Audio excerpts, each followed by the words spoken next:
Au cœur de la danse forêt du Sud Cameroun, un peuple mythique cherche ses repères. C'est un peuple que l'on dit pas comme les autres.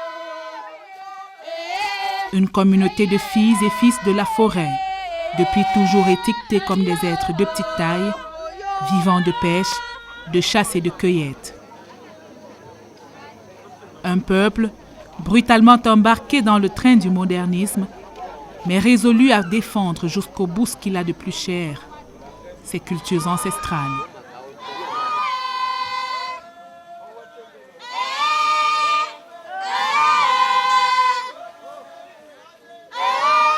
Akoneche, une clairière, un village à 60 km environ de la cité de Djoum. La localité abrite une forte communauté de Pygmées Baka.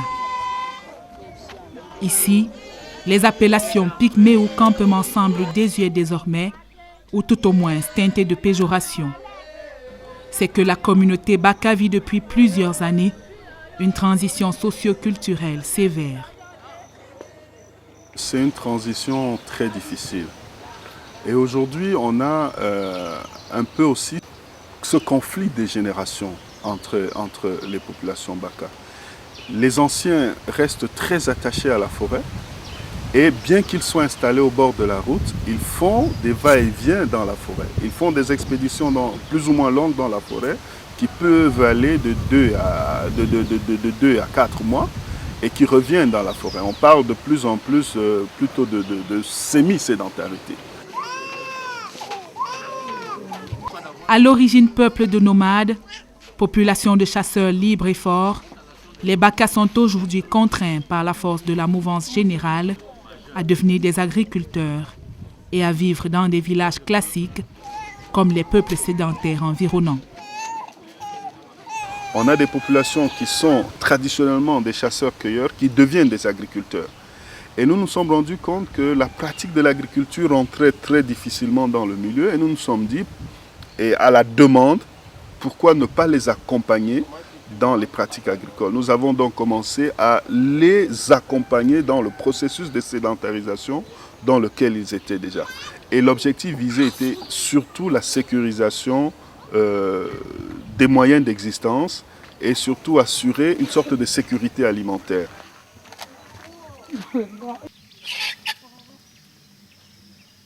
Ces Mongoulous, leur seul abri depuis la nuit des temps, font aujourd'hui partie des maigres vestiges de leur existence d'antan. La présence de Mongoulous au cœur des villages, c'est un signe évident que le Baka lutte farouchement afin que ces réalités ancestrales survivent à la nouvelle mouvance. Le brusque déplacement de Baka de la forêt au bord de la route et qui fait à ce que aujourd'hui les Baka se trouvent dans une situation de dualisme socio-culturel. Aujourd'hui, les Baka sont interdits de faire la chasse, je dis bien interdits de faire la chasse comme moyen de subsistance. Voici la forêt dans toute sa splendeur. La forêt, mamelle nourricière, unique source de survie pour un peuple dont le quotidien tourne à 80% autour des ressources brutes de la nature.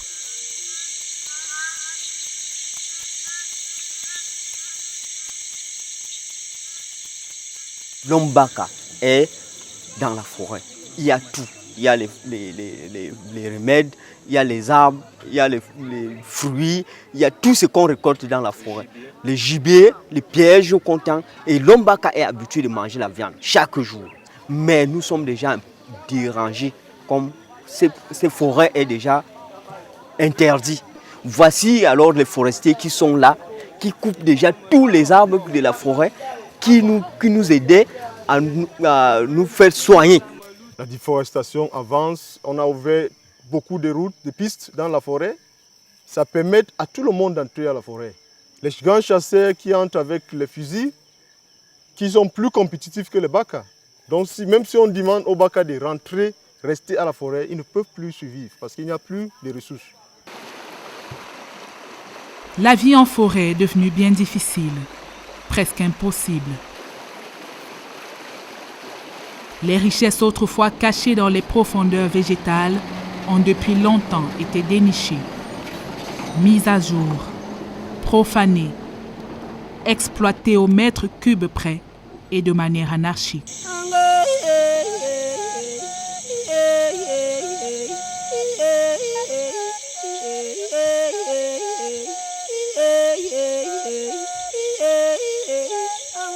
Seule planche de salut dans la lutte contre la faim, l'agriculture. Chasse, pêche et cueillette ne suffisent plus. Ils doivent apprendre à cultiver des champs comme tous les autres peuples. Mais avec l'agriculture est né le brassage des peuples et des cultures et une grande ouverture à l'extérieur. Les voisins bantous, peuples d'agriculteurs, sont désormais des partenaires privilégiés. Seulement, la relation n'est pas égalitaire. Bantous et Baka vivent un peu comme maître et élève, comme patron et administré. Le peuple Baka est un peuple timide. Donc, ce sont les Bantous qui causent cette timidité. C'est surtout avec les jeunes filles qui sortent avec les Bantous.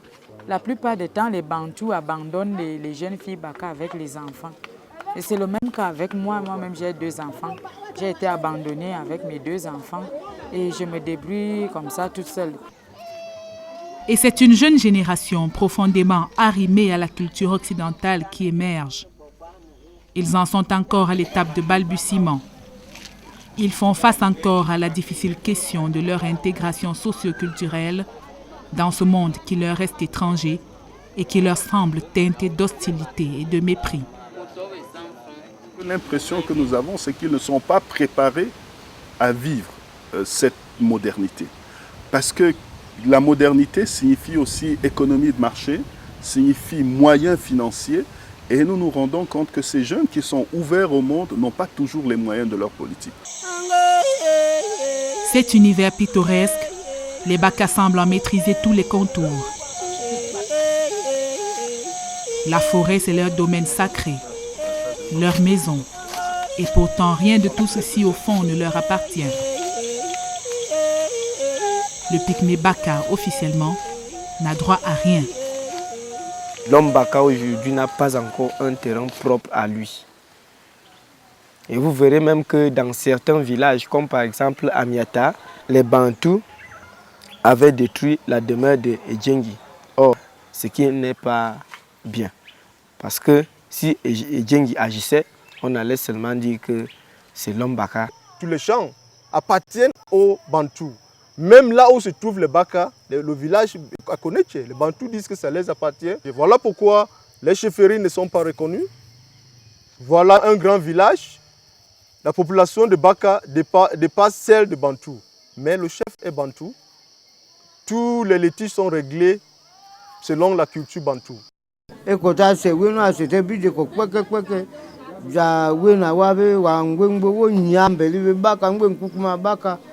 Agua calante, mamna watulu, Baka ete tuludi, enase eko avale kudi, mandi to abumao. No ki wada ambe na semelebu, vedano, wonda dan semelebu.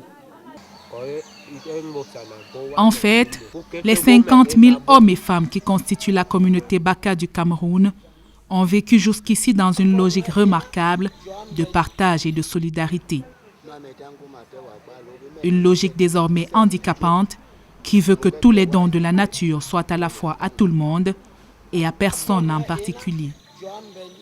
Plus on approche les Baka et d'une manière générale toutes les populations, les communautés autochtones, plus on comprend qu'il y a un malentendu très grand dans la façon dont ils sont perçus par leurs voisins et par la communauté nationale dans son ensemble. On se rend compte qu'on a tellement de choses à apprendre de leur culture, de leur mode de vie.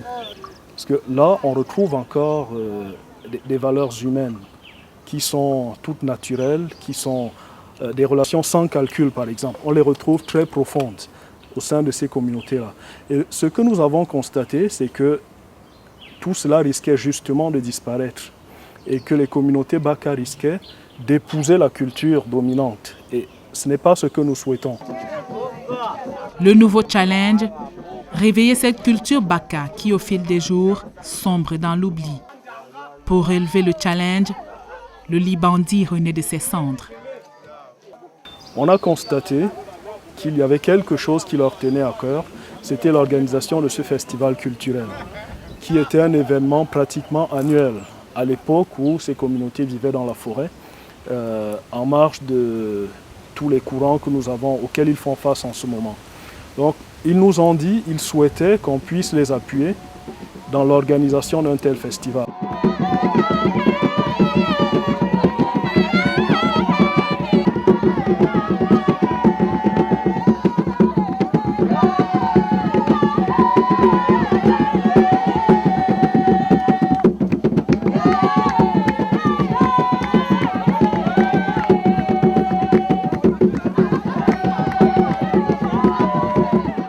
Le Libandi, grand festival des peuples Baka du Cameroun et de toute l'Afrique centrale.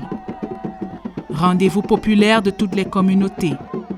Brassage des différents campements destinés à restituer aux jeunes générations l'essence culturelle telle que vécue depuis des siècles par les ancêtres.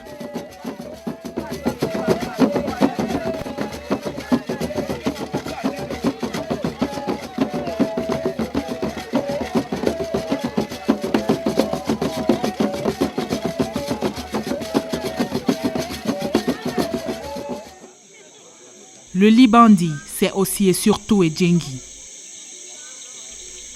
Edjengi, l'esprit de la forêt, le redoutable protecteur du peuple, celui vers qui convergent toutes les activités liées au festival. Ndjengi, ce que je sais, Ndjengi, c'est le dieu de la forêt. Chaque fois, avant de faire la chasse, on doit chanter des louanges à Ndjengi. Avant de faire tout, on doit chanter les louanges à Ndjengi. Donc Ndjengi est très très important et très puissant pour les Baka.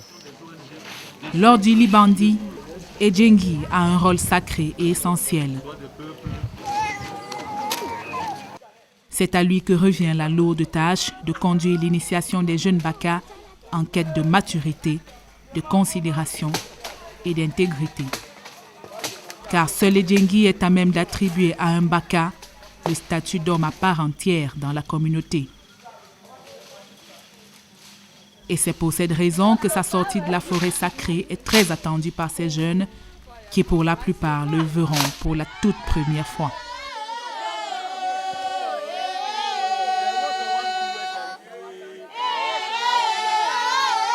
Ici, la confection de la tenue d'apparat des Djengi obéit à un rite particulier. Tous les jeunes y mettent la main, espérant ainsi obtenir des faveurs de l'esprit redoutable.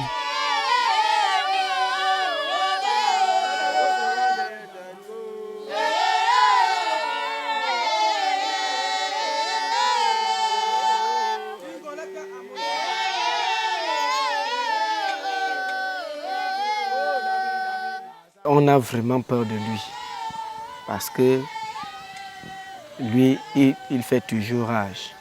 En cas de danger, quelque part, dès que vous prononcez son nom, vous pouvez vous retrouver. Si vous étiez par exemple en pleine forêt, au bord d'une rivière, vous pouvez vous retrouver dans un campement, mais vous ne savez pas qu'est-ce qui vous a emporté.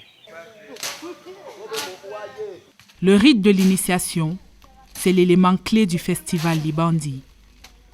Il s'entoure à la fois d'attractions ludiques, de mystères et de secrets insondables, de curiosités que le profane ou l'étranger en ces lieux jamais ne pourra assouvir.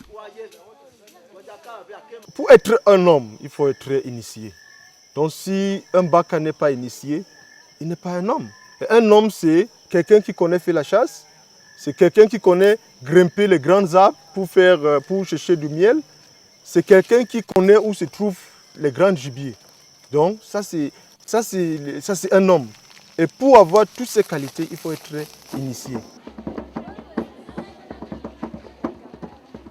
Elles sont nombreuses et pénibles, dit-on, les étapes à franchir, les épreuves à passer pour être reconnu par Edjengi et par les hommes comme un Baka, un vrai. Ici, l'âge, la taille importe peu. Seul prime le courage et la témérité du futur initié. Et puis la détermination des parents et encadreurs à faire admettre les candidats dans la très respectée caste des initiés Baka.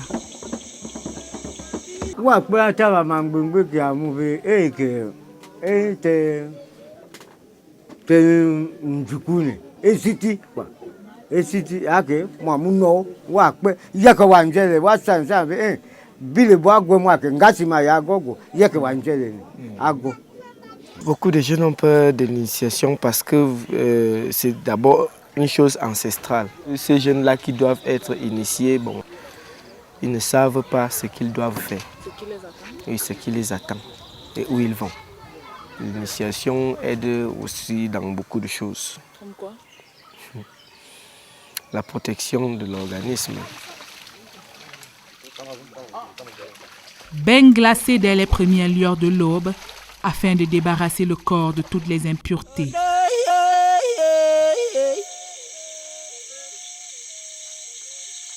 Cinq jours de vie en reclus ici dans la case sacrée, à proximité de la demeure d'Edjengi.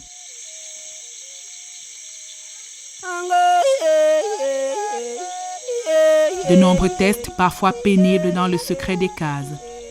Et puis une série de rites qui aident à faire rejaillir aux yeux de tous les sons polyphoniques et les couleurs variées d'un festival vieux de plusieurs siècles.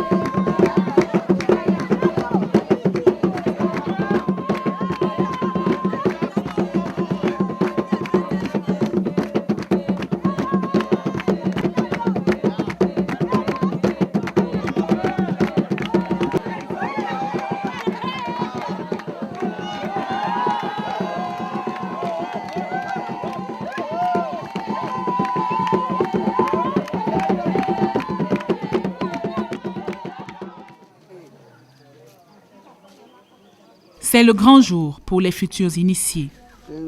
Ils vont enfin rencontrer Edjengi et pour cela, il faut être beau.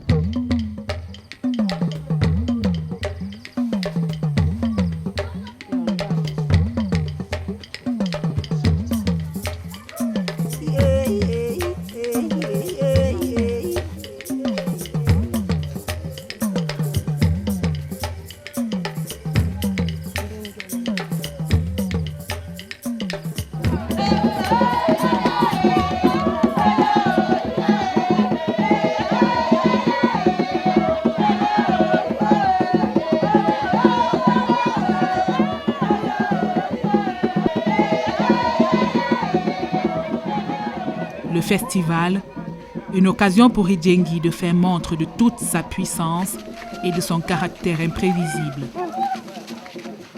Ici, alors qu'il est attendu par toute la population Baka, Edjengi disparaît dans la nature. Tous les jeunes sont à sa recherche.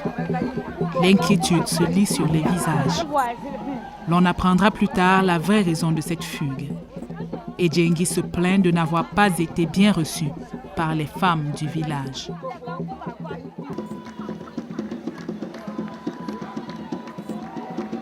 Exigences, caprices, courroux, instructions et contre-instructions se suivent et s'en mêlent, avec à la clé une seule réalité. L'on doit obéir au doigt et à l'œil à Edjengi. L'on doit éviter de le contrarier. Sa colère redoutable pourrait gâcher ces instants privilégiés, fort attendus par un peuple avide de revivre le temps d'une fête, les profondeurs de sa culture diversifiée.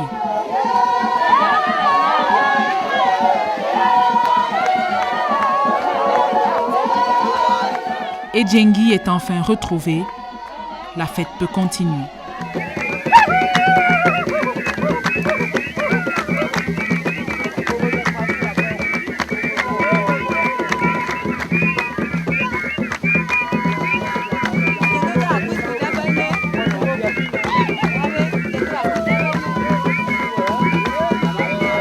Étape cruciale étant redoutée, l'entrée des futurs initiés dans le sanctuaire des Djinguis.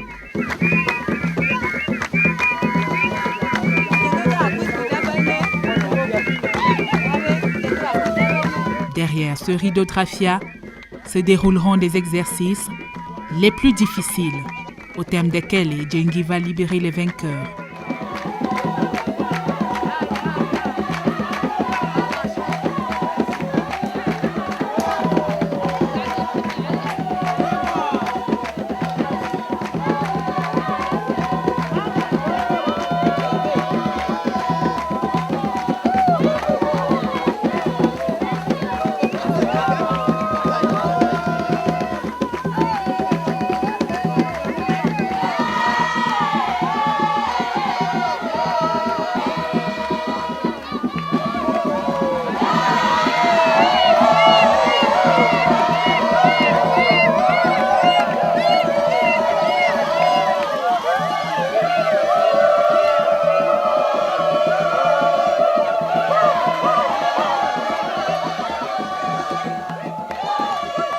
Lorsque les Djinguis viennent, comme aujourd'hui ce matin, c'est pour initier ses enfants.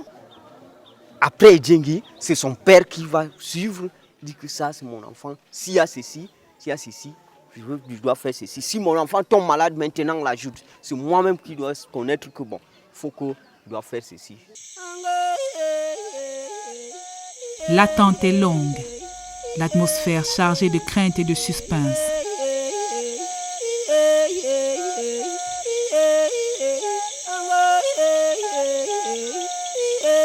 La légende dit qu'ils sont nombreux ces enfants qui sont entrés ainsi et plus jamais ne sont ressortis.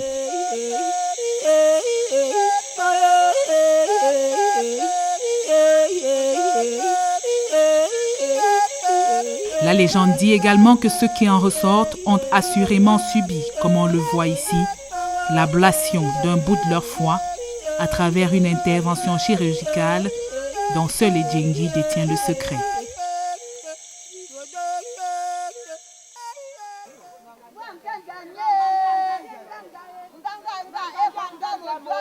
Normal donc que suppliques, prières et bénédictions des Kobowese, les anciennes, se multiplient vers le Dieu de la forêt afin que tous les enfants bénéficient de sa clémence.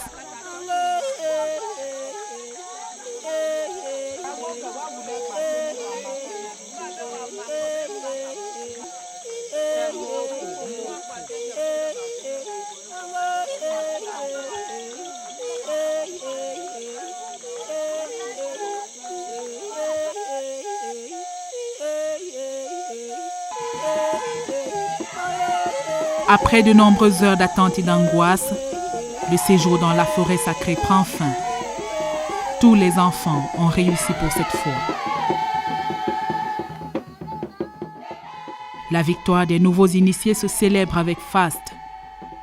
C'est aussi la victoire des Djinguis et celle de tout un peuple qui croit ferme en son potentiel culturel et en son intégrité. Quand tu es initié, tu dois connaître les remèdes, tu dois connaître les herbes, tu dois connaître les arbres qui soignent. Avant, il n'y avait pas les dispensaires, les choses, tout ça. Ce n'est qu'avec les feuilles de la forêt.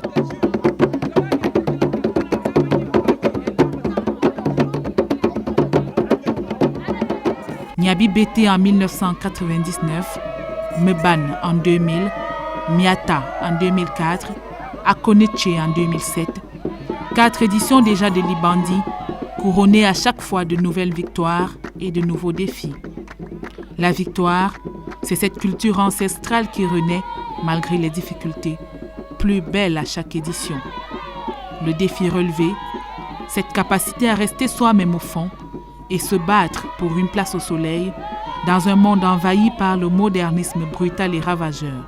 Et cela, les Baka continuent fermes d'y croire qu'ils vont y arriver bientôt.